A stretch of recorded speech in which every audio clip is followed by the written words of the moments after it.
Alright, welcome back to DoItMyselfGarage. You can tell I'm a little less worn out and not all sweaty like when I left off in my last video. It is about 80 degrees in the garage today, but it's 90 something outside. I'm going to try to get some of this put together, maybe get it fired up tonight, definitely take it for a drive tomorrow. I went and bought a bunch of fluids. I've got to get the transmission, oil, antifreeze, everything back in here, get everything hooked up. So let's get to working on that.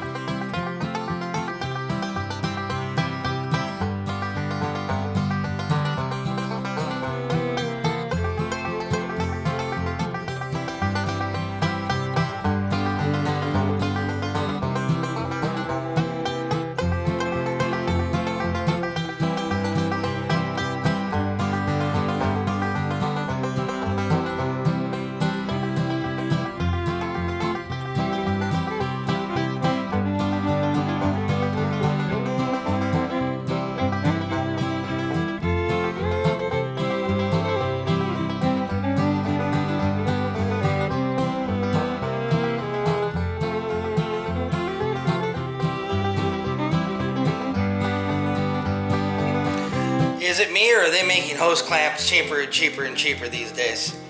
Yeah. Terrible.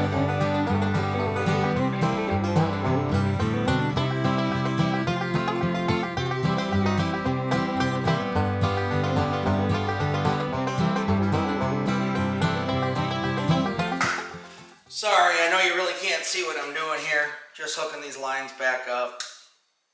You know what? I think I have a new seal to put on here because this one looks a little tore up already. Maybe from when I installed it last time. They always send two in the kit.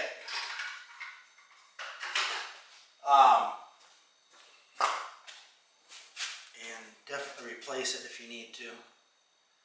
That one for some reason was really tore up. Alright, so everything that was disconnected previously to take the engine out of the car has been reattached, with two exceptions: the battery cables and the distributor. I'm going to go under the car first and get the torque converter bolted to the flex plate. I have to rotate the engine and do that anyway. And then I'm going to pull the spark plugs, inspect them, and then get the engine rotated to top dead center on the compression stroke. And then we can drop the distributor in this thing.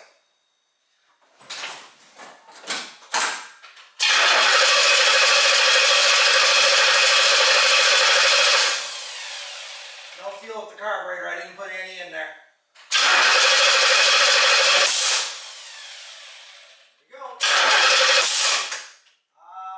Can't be 180 out. I checked the compression stroke. I could be way off on my timing though.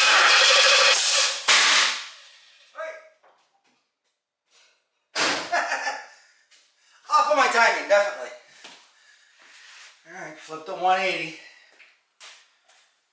180 is the easy way. Easy. Let's see if she fires up this time.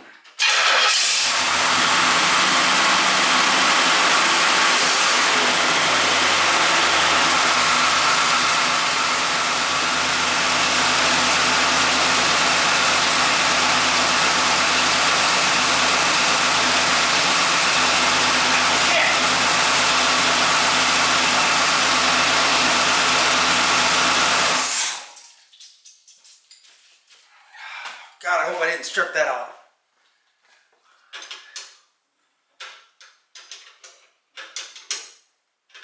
I just not bottomed out. It's already in the Sunday. I finally got it running. I had it running yesterday, but this coolant line down here kind of messed up the threads or the fitting on there, so I had to re-flare it, change new piece. You can see I had a little bit of an accident. Got it all over things. Doesn't it can't be clean? But she is running smooth. I haven't even set the timing. That is just where I guessed it should be. All right, let's do some work here. Okay, so I need to set the timing at idle. It's a brand new distributor, so I don't know what the full advance will be either. I also don't have the vacuum advance hooked up. I have the port plugged on the back of the carburetor, but it also means I don't have power brakes or a transmission kickdown signal. So I'm going to have to hook that line up before I take it out for a spin. So we set this to 12, it's showing that the line's right at 0.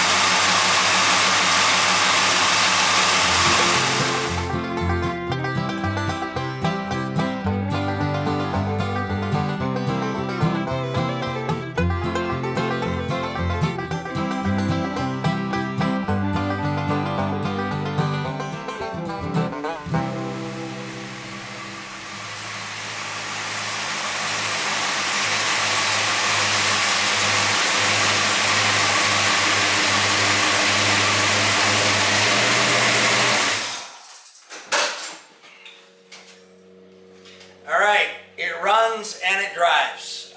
No apparent leaks so far. I only got to take it for a short drive. That's going to be the video for this week, but it is running and driving.